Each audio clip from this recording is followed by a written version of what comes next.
Саламатсыздарбы? Кутмандуу кечиңиздер менен. Өлкө аймагынан алынган соңку кабарлар менен таанышып алыңыздар. Түз эфирде жаңылыктардын жыйынтыктоочу чыгарылышы кесиптешим Мирлан Маматалиев Жана Чынар Капарова студияда кызматта болобуз. Бүгүнкү чыгарылышта. Кыргызстандын аймагын ачуу тийген күндүн изи каптады. Республиканын айрым аймактарында күндүн элеби 41 градустан ашууда. Күн катуу ысыган кезде кантип сактануу керек? Жайдын ысы каптабы таза суунун тартыштыгы жана суу каптоо менен коштолууда. Айрым аймактарда иче турган суу тартыш болсо, кээ бир айылдардын айдоо аянттары суу алдында калды. Кыргызстандын Евразия экономикалык бирлигине кошулуусу Орусиядан колдоо тапты. Президент Владимир Путин тиешелүү келишимди ратификациялоо боюнча документке кол койду. Пара сураган жол кайгол кызматынын 2 инспектору кармалып камакка алынды. Дагы бир штаттан тышкары кызматкерге издөө жарыяланды. Мыйзам бузган тартип сакчыларынан кантип кутулуу керек?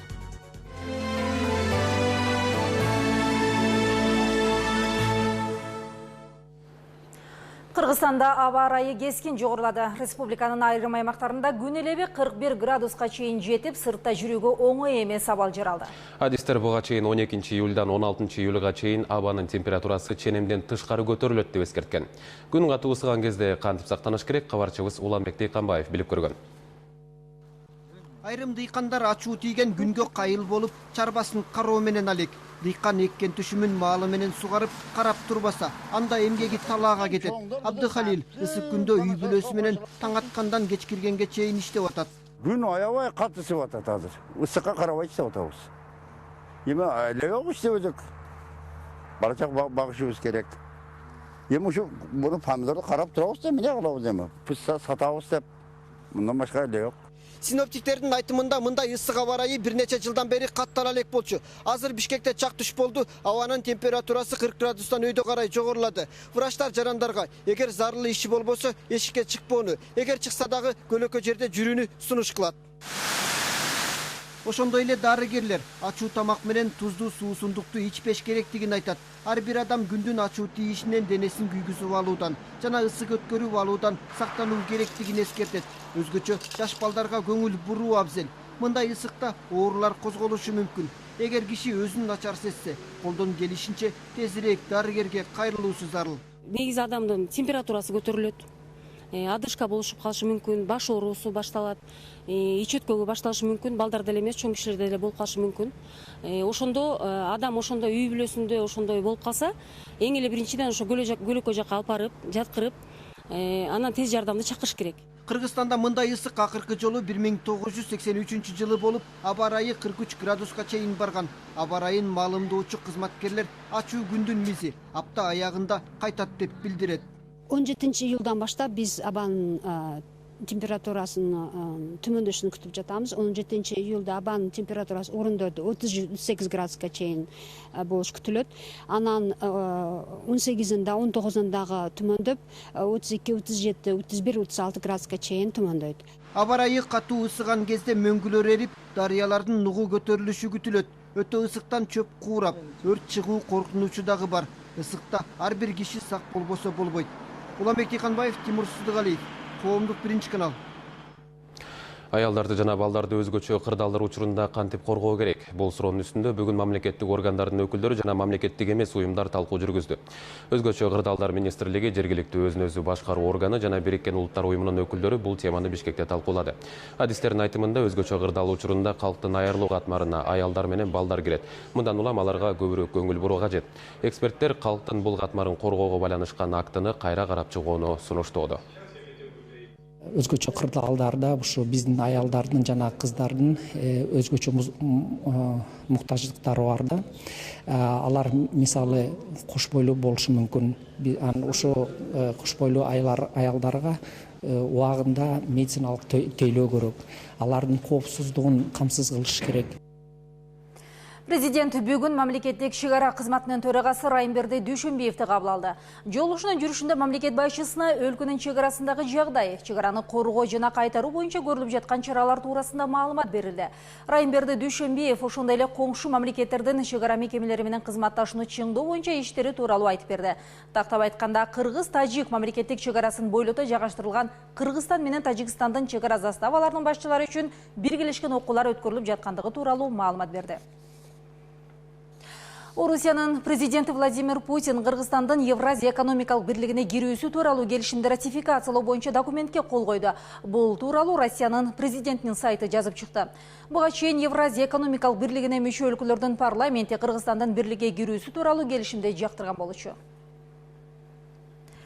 Жайдын ысык аптабы ичүүчү таза суунун тартыштыгын алып келүүдө. Мындай көрүнүш жыл сайын калктын саны көбөйүп жаткан Ысык көл облусунун борбору Калыкор шаарында байкалып жатат. Адистердин айтуусунда шаардагы таза сууну камсыздай турган суу түтүктөрү суткасына болгону 20 000 куб сууну агызып жеткирүүгө мүмкүнчүлүгү бар. Ал эми шаар тургундарына күнүнө 65 000 куб суу керектелет. Мындан улам атайын долбоорлоо жумуштары жүрүп, жалпы наркы 86 миллион сомго жаңы жабдыктар орнотулду. Теманы аймактык кабарчыбыз Эдел Мелисбек улантат. Каракол шаарында азыр болжол менен 70 000ден ашык калк жашайт. Жаңы конуштардын көбөйүшү менен таза сууга дагы муктаждык өсүүдө. Эскилиги жеткен жабдыктар жана суу топтоочу жайдын жоктугу буга чейин көйгөй жаратып келген. Жердеги дамбаны азыр жакшылап кайрадан куруп, ошону оңдоп, түздөө иштер жүрүп атат. Мындан тышкары бул жерде ушул суу алуучу жайдан 5 километр 5 чакырым 350 диаметрдеги суу түтүгү тартылып атат да, бул бизге кошумча элди таза суу менен камсыз кылганга мүмкүнчүлүк берет да. Белгилей кетсек, долбоордун алкагында кошумча 5000 куб суу топтоочу жайдын курулушта жүрүп жатат. Ишке берилсе, жайкы ысык апта учурунда шаар калкын үзгүлтүксүз таза суу менен камсыздоого мүмкүнчүлүк түзүлөт. Суунун эң негизгиси тазалыгы боюнча бул мурунку караганда жогорку деңгээлге чыгат. Себеп дегенде жанакы мен айтып кеткендей, Кашка суу жактан 6 километрге чакын суу түтүк биз түз тартып барабыз суу тазалашка. Андан тышкары мына бул жерде 5000 куб дегендей муну тазалап, отставать этип анан берип турабыз. Чынында Каракол шаарындагы айрым конуштар суу топтолуучу жайдын жоктугунан толук тазаланбаган суу колдонуп келишүүдө. Буга Швейцария өкмөтүнүн жардамы менен курулган суу ичип калуучу жайдагы жардам бере албай жатат. Бирок адистердин айтымында баары көзөмөл алдында. Ну, по крайней мере, сейчас идет у нас чистая вода. Азыр таза эле суу кетип жатат. Элден деле нааразычылыктар жок. Суунун составын күнүгө анализдеп алып текшерип турабыз.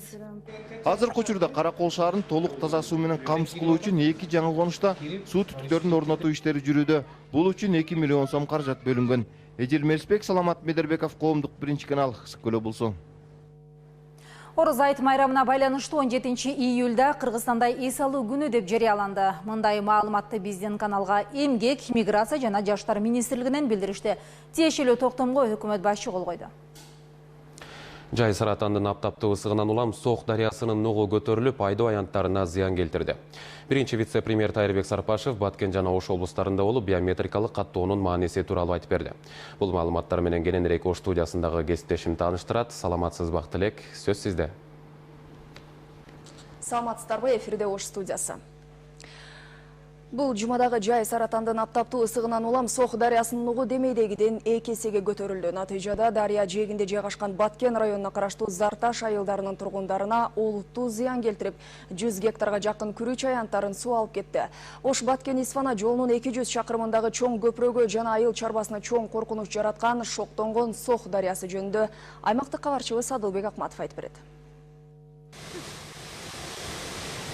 Күндүн кескин ысып кетишинен улам өңгүлөр ээрип, дарыядагы суунун көлөмү кескин көбөйүп кетти. Жээктерге жакын эгилген эгиндер эле эмес, имараттарга да коркунуч жарата баштаган Сок дарыясынын агымынан жергиликтүү тургундар чочулап жатышат. Биздин үй жайларыбыз дагы ФАП, социалдык объекттерибиз дагы коркунучта турат. Эгерде дарыя дамба тосулбаса, ушуларды алып кетиши мүмкүн. Бир гана шалы жайлар эмес, үйлөргө дагы коркунучтуу болуп атат да. Сок дарыясынын жээктерин өздөштүрүп, көп жылдардан бери күрүч айдап, күн кечирип келген зарташтыктар 100 гектардан ашык айдоо аянттарынан кол жуушту. Алардын катарында Абдыгапар Шырдаковдун да күрүч аянты бар. Ошо эл катары мен да ушу 34 шал жайым, ушу мына мен шал жайларымды суу алып кетти. Ошондой эле айылда азыр 20-30 гектар жер суу басты. Бул көрүнүш жылда эле болот. Көрүнүктүү жерлерге кайрылдык. Ошолор терең ойлонуп туруп ушул дамбаларыбызды бүтүрүп бергенде элге жардам болот эле. Кандай болбосун, кайсы бир учурда суунун нугу көтөрүлөт деген жергиликтүү калктын коңгуроосунан улам өзгөчө кырдаалдар министрлиги тосмо курууну башташкан. Бирок каражаттын тартыштыгынан улам аягына чыкпай калган. Азыр проект жасай турган болдук. Эртең ушунун чоңдор кесип алганга да кырдоо жерин алабыз, без проекти, отдельно акча. Сок дарыясындагы суунун көбөйүшү бир эле жергиликтүү калкка эмес, Ош Баткен Исфана жолуна жана стратегиялык мааниси чоң көпүрөгө да олуттуу коркунучтарды жаратууда. Өзгөчө Кырдаалдар министрлиги өздөрү айткандай 16-июлга чейин жай саратанын аптаптык ысыгы ушундай өкүмүн жүргүзсө, эккен эгиндер эле эмес, жол курулушуна жана имараттарга да олуттуу зыян алып келери талашсыз. Суудун жээктерин алып кетип, акырындык менен мындайча айтканда биз чек арабыз кыскарып кетип атат да. Ошондуктан ушул маселе өтө көйгөйлүү болгонуна байланыштуу ушу министрди ушул жерге алып келип, ушул маселени тез арада чечип, себеби бул стратегиялык багыттагы маселе. Өзбек-кыргыз чек арасын бөлүп турган бул дарыянын кыргызча аты Кожешкен. Сок анклавын аралап өткөндүктөн Сок дарыясы деп аталбай калганы болбосо, кыргыздын ак мөңгүлөрүнөн куралган Кожешкендин күркүрөп аккан сууларынын болгону 10% биз, ал эми калганын болсо коңшу Өзбекстан пайдаланат. Адылбек Акматов, Рысбек Мазайт уулу, Коомдук 1-канал, Баткен, Зарташ айылы. Акыркы маалыматтар боюнча республикадагы туруктуу жашап жаткан калктын 90% биометрикалык маалыматын тапшырган учурда өлкөдө мындай маалыматтарды тапшыруунун экинчи этабы жүрүп жатат. Биринчи вице-премьер-министр Тайырбек Сарпашев кечээ күнү Баткенде, ал эми бүгүн Ошто район акимдери жана жергиликтүү эл менен жолугушуп, биометрикалык каттоонун мааниси тууралуу айтып берди. Бүгүнкү күндө Ош шаары боюнча 155 миңден ашуун жаран биомаалыматтарын тапшырган. Бул шаар калкынын 91%-ын түзөт. Азыркы күндө Ош шаары боюнча 2 кабыл алуу пункты иштеп жатат. Күнүнө 35-40 адам тапшырып жатат. Биринчи вице-премьер Тайырбек Сарпашев түштүк аймактарын кыдырып биометрикалык каттоо маселесинде эл менен сүйлөшүүдө. Учурда Ош облусунун райондорунда калктын 90-95% биомаалыматтарын тапшырып бүтүшкөн, бирок көйгөйлөр да жок эмес. Биометриканы бүгүнкү күндө тактоодо негизги көйгөй болгон маселелер 1-2 маселе болуп атат. Буга чейин ушу тизмеге 2 жолу катталып калгандар, же болбосо бай шайлоо тизмесинде фамилиясынан бир тамгадан айырма болуп калып, ошонун ичинен маселе көтөрүлдү. Аны азыр райондогу системный администраторлор менен тактап бүгүнкү күндө базага түшүрүп атабыз. Жарандарды биокаттоодогу тизмесин аныктоодо ички жана тышкы миграция бир канча кыйынчылыктарды жаратууда. Ал эми кээ бир райондордо бир киши 2-3 жолу каттоодон өткөндөр да табылууда. Учурда мындай шек менен 150 миңден ашуун адамдын манжа белгилери борбордук серверде кайрадан текшерилүүдө. Бул жерде жалаң эле план туруш үчүн эмес, карусель кылыш үчүн дагы айрым адамдар өткөн. 5-6 айылдан бары өткөн, анан шаардан келип өткөн. А бирок ал Кыргызстан боюнча жыйналган базага келип түшүп, акыркы 3-модулга келгенде тазаланып атпайбы? Сиздин манжаңызды 2,5 миллион манжа менен салыштырып чыгат. Системанын так экени, ачык айкын экени, бул системаны алдай албай тургандыгын көбөсү катары мен айтып койдум бул маселени. Биринчи вице-премьер 2016-жылга биопаспорттор даярдалып, аларды өзүбүздүн гана адистер жасаарын айтты. Бул үчүн 5 миңден ашуун IT адистер атайын окуудан өткөрүлөт. Ал эми жарандар шайлоого 15 күн калганча биометрикалык каттоодон өтө алышат. Актилек Гүлжигет кызы Акжол Айбашев, Коомдук 1-канал, Ош. Кезек кайрадан Бишкектеги кесиптештеримде, саламатта калыңыздар. Рахмат, программабызды улантабыз. Жогорку кеңештин депутаты Абдимухтар Маматов рейдерчиликке айыпталууда. Жеке ишкер Табалды Каратаевдин айтымында эл өкүлүнүн мыйзамсыз аракеттери иликтөөгө алынбай жатат. Маалыматка таянсак, мурдагы мунайзат ишканасы бир канча ишкерлердин аракети менен 1993-жылы акционердик коом болуп түзүлгөн. Азыркы аталышы боюнча Petrol Group деп белгилүү болгон. Абдимухтар Маматов бир катар ишкерлердин акциясын кошуп, ишкананы 1996-жылы жабык акционердик коом кылып кайрадан түзүп, көпчүлүк акцияга ээ болот. Жеке ишкер Каратаевдин белгилөөсүндө ал өзү мурда 20% акцияга ээлик кылчу. Бирок 2009-жылдан кийин анын акциясы 14,9%ды түзүп калган. Ишкер эл өкүлү башка акционерлер менен сүйлөшүп алып, акциясынын үлүшүн 74%га чейин көбөйтүп алды. Өз билгенин жасады деп айыптап, ушул жылдын апрелинде экономикалык кылмыштар менен күрөшүү кызматына арыз менен кайрылган. Бирок ушул күнгө чейин аталган кызмат эч кандай жооп берилбей келет. Жогорку Кеңештин депутаты Маматов болсо, депутаттык мандатына жамынып алып, рейдерлик аракеттердин мыйзамсыз иштери үчүн жоопкерчиликтен качып келатат. Жогорку Кеңештин Атамекен фракциясынын депутаты Абдимухтар Маматов ишкерликтен рейдерлик мыйзам бузуучулук, алдамчылык иштери үчүн качан жооп берет деген гана вопрос коюп атам. Бул маселе боюнча эл өкүлү Абдимухтар Маматовдун пикирин билүү үчүн байланышканыбызда ал төмөнкүдөй комментарий берди. Анын акциялары баягы өзү bir 6 milyondan aşık bireylerden akça çoğultup kaçıp жүрөт да. Ошол боюнча бул сотко берип, сотто листе турат ал акциялар. Эми анан жөн эле айта берген менен ал обоснованиясы жок. Мен уккандан бир көргөн. Жалал-Абад облусунун Сузак районундагы Октябрь айылында Россельмаш комбайн заводу биринчи жолу өнүгүү Прогресс партиясынын колдоосу менен Кыргызстанда талаа күнүн белгиледи. Ачык асман алдында өткөн талаа күнүндө Ростов-на-Дону шаарынан чыккан акыркы үлгүдөгү комбайндар менен чөп боолагычтардын иштөөсүн дыйкандар өз көздөрү менен көрүп таанышып, сапатына ыраазы болушту. Мындан тышкары кызматташуу багытында баарлашууда дагы кенен шарт түзүлдү. Буга чейин бир дагы өндүрүүчү компания Кыргызстанда талаа күнүн уюштурган эмес. Орусиянын Россельмаш компаниясында чыккан Нива Эффект менен Вектор 410 комбайндары талаадагы оруп жыйноо мүмкүнчүлүктөрүн көрсөттү. Учурдагы комбайндар муздаткычы, чиркегичтерди кошуу менен көп функцияларды жасай алат. Буудай оргон тиштерин жүгөрү жыйноочу тетик менен алмаштырса болот.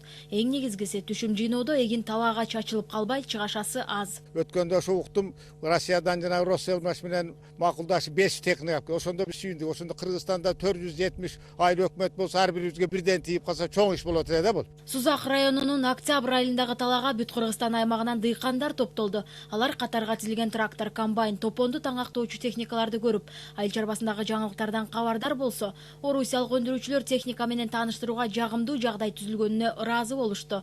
Россельмаш комбайн заводу 85 жылдык тарыхында миллиондон ашык техника өндүрүп чыгышкан.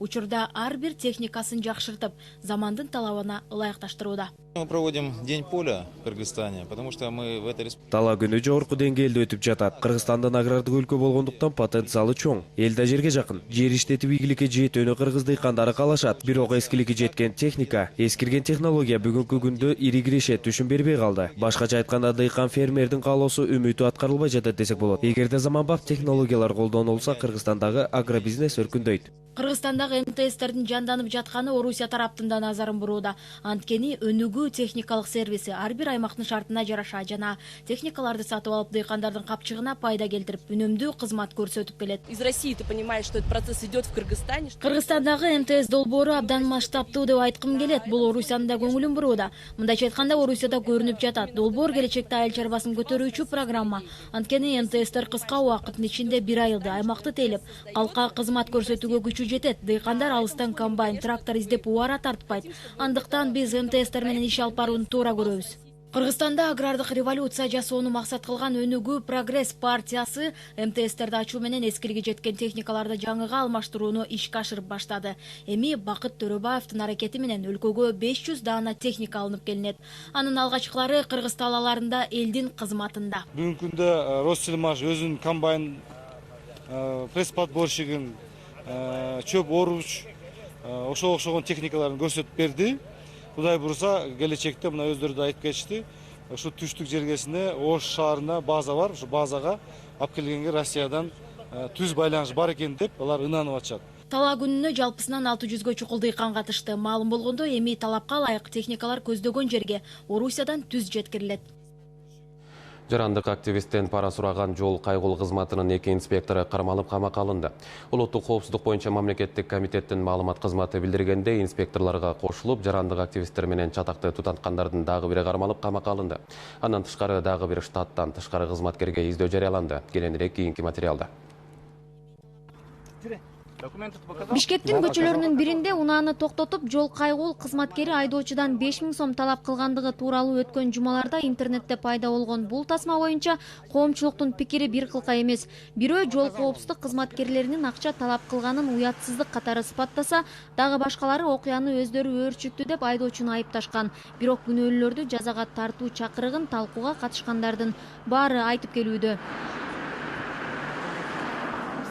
Чуулуу тасманы тартып интернетке жайгаштырган жарандык активист Болот Ибрагимов курамында 20дай мүчөсү бар демилгелүү топко күнүнө жүздөгөн кайрылуулар болорун, тасмага түшүрүү операциясы да айдоочулардын даттануусунан кийин текшерүүнүн натыйжасында ишке ашканын белгилейт. Бул окуядан кийин ал кайгыл күзөтчүлөрү маселени жеке кызыкчылыгы үчүн акча өндүрүп чечпестен ойлонуп калышат деп үмүттөнөт. Сотрудники ДПС перед тем, как вымогать взятку, они будут теперь думать. Эми жол кайгыл кызматкери пара алуудан мурда 100 жолу ойлонот. Бул алар үчүн чоң сабак болду деп ойлойм. Документи жок болсо мүмкүн унаа уурда алып бараткандар. Возможно, угонщик, возможно, преступник. Акыры акча өндүрүүгө аракет кылгандар жоопкерчиликке тартыла турган болду. Жагдай пара талап кылууга байланышкандыктан ишти азыр Улуттук коопсуздук комитети өзүнө алып, инспекторлорго карата кылмыш ишин козгоп, экөөсүн камакка алды. Коррупцияга каршы күрөшүү кызматы чогулган материалдардын негизинде жол кайгыл кызматкерлерине карата кызмат абалынан кыянат пайдалануу, пара талап кылуу беренелери боюнча кылмыш ишин козгоду. Он тебя деньги просил? Ал эми Октябрь райондук ички иштер башкармалыгы инспекторлорго жардамдашып, жарандык кийимчен жүргөн адамдардын бирин кармап камакка алды. Дагы бир штаттан тышкары кызматкерге издөө жарыяланды. Булар окуяны тасмага тарткандарды коркутуп, артынан кубалап, унаанын номерин жулуп алгандыктан бейбаштык беренеси менен иш козголду. Тасма социалдык тармактарда жарыяланып, талкуу жараткандан кийин жол кайгыл кызматынын жетекчилиги чатакка тиешеси бар кызматкерлерин убактылуу жумуштан четтеткен. Тартипке чакырып, бул баягы терс көрүнүштү көрсөтүп атканы туура, бирок бул жерде мыйзам деген дагы бар. Булар тартипке чакыраанын алдында биздин коопсуздук кызматы бар, ошол кызматка кайрылып, ошол кызматтын кызматкерлери менен биргеликте тартып ишин көрсөтсө, бизге Ички иштер министрлигине көрсөтүлгөн жардамы болот эле. Ошол эле маалда жол кайгыл кызматы айдоочуларды жол тартибин бузбоого, эреже бузулган маалда маселени мыйзамдын алкагында чечүүгө үндөйт. Бурулай Пусурманкулова, Медер Жанбейшев, Коомдук 1-канал. Мындан 15 күн мурда Бишкектин базарларында сатылып жаткан коом дарбыздарда адамдын ден соолугуна зыяндуу нитраттын өлчөмү көп болуп жаткандыгы айтылган. Азыр базарга сатыкка түшкөн ар бир айыл чарбазыгы дарыгерлер тарабынан кылда текшерилип жатат. Дарбыз коондогу нитраттын өлчөмү азайып, өз калыбына келгендиги байкалууда дешет адистер. Азыр абал кандай? Кабарчыбыз Өмүрбек Телебаев жемиштерден даам татып келди. Учурда шаардагы дыйкан базарында жашылча жемиштердин дээрлик бардык түрү сатылууда. Базар жетекчилиги жана санитардык дарыгерлер мындан 15 күн башта дарбыз коомдо нитраттын өлчөмү көп болуп жаткандыгына тынчсызданып, шаардыктарды абайлаганга чакырган. Азыр абал кандай болуп калганына кызыгып, кайрадан базарга баш бактык. Азыр абалдар нитрат жөнүндө азайды. Шамалды сайдан келип атат, бирок нитраты аз болуп, анан биздин север өзүбүздүн жерден чыгып атат, дарбыздар келе баштады. Азыр биздин элдерибиз коркпой жей берсе болот. Эми башка жемиштердин баары эле көбүнчө азыр бизде юктан келип атат, баары таза. Бир суткада бизде плесень басып кетпейт да. Келип эле оптон баары эле чыгып кетип атат. Содержание нитратов, незначительный. Бул 85, бул нормальный, да, уже допустимый. Базарга сатыкка түшкөн ар бир айыл чарба продукциясы дарыгерлер тарабынан кылдат текшерилип турат. Жашылча жемиш буга чейин республиканын түштүк аймагынан ташылып келсе, 3-4 күндөн кийин чүйдүн дарбыздары түшө баштайт. Ал эми коом Казакстандан келип жатат. Допустимый өзүнүн нормасы бүт жакшы чыгып атат. Мисалы үчүн алманын 60 болуш керек, буларкы 41, 42 чыгып атат. Персиктердики сам ушундай эле да, баарыныкы жакшы чыгып атат. Жей берсе болот. Дыйкан базарында баалар алдаганча арзан. Ошол үчүн көпчүлүк адамдар базарга келип соода сатык жүргүзгөндү жактырышат. Эми бүгүн кадыр түн болгондуктан ооз ачыралы деп жемиш майда чүйдү алганы келгенбиз. Капуста алдым, бул помидорлор мисалы үчүн башка базарларда 20-25 сом болсо, бул жерде 15-18 сом экен. Евразия экономикалык биримдиги толук кандуу иштеп, чек аралар ачылса эле дыйкандар айыл чарба продукцияларын сыртка сатууга даяр турат. Айрым чарбалар ошол үчүн дары-дармекти да ашыкча кошпой, таза сапаттуу продукцияларды өстүрүшкөн. Өмүрбек Телебаев, Азамат Кыдыр Токтоев, Коомдук 1-канал. Эмгек, миграция жана жаштар министрлиги Баткен облусунун аймагынан тышка кеткен мигранттардын маселесине олуттуу көңүл бура баштады. Бул тууралуу облуста көчүп жаткан ички жана тышкы миграция маселесин талкуулаган жыйында айтылды. Учурда Баткенден сыртка чыгып кеткендердин саны 54 миңге жетет. Ички миграцияны көзөмөлдөөдө бир топ кемчиликтер бар. Баткендиктердин жер которуп кетүүсүнүн чек ара бекемдигин сактоодо да орчундуу маселелер жаралып жатканы айтылды. Ошол эле учурда каражат табуу максатында четке кетип жаткандарды ишке орноштуруу боюнча жергиликтүү органдар так иш жүргүзүүсү керек эскертилди.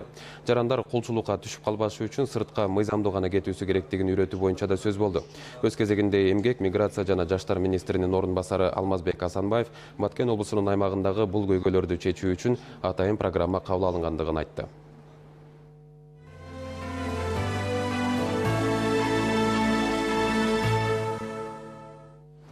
Кумтөр компаниясы Ысык-Көл облусунун Тоң районундагы Орто Токой айылындагы балдар аянтчасынын курулушун каржылоого жардам берди.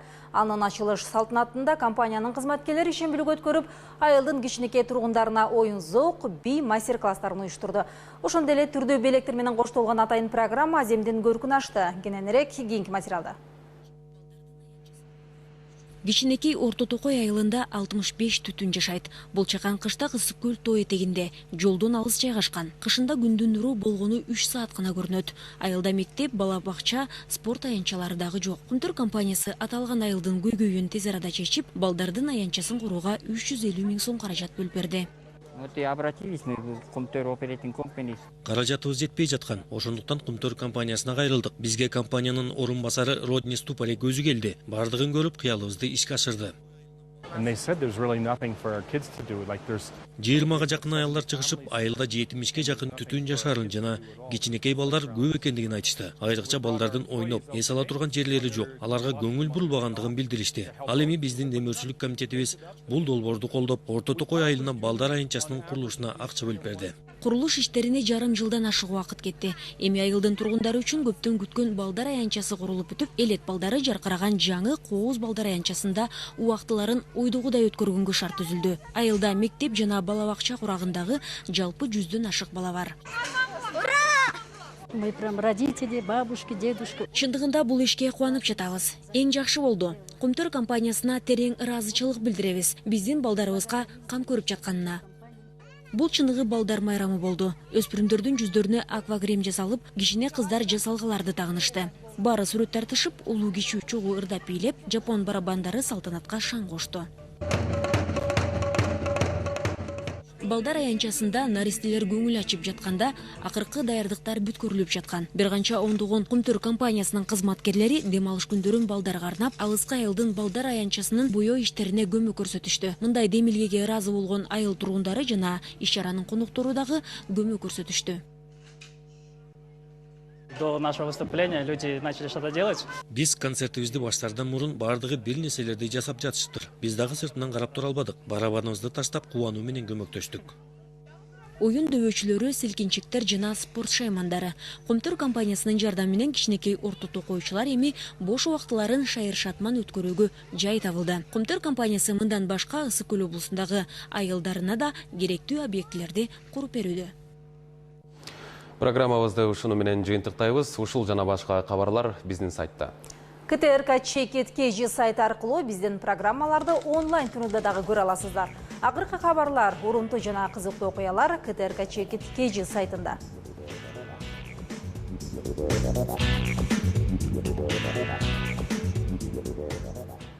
Кечиңиздер көңүлдүү улансын. Көңүл бурганыңыздар үчүн чоң рахмат, саламатты болуңуздар. Саламатта калыңыздар.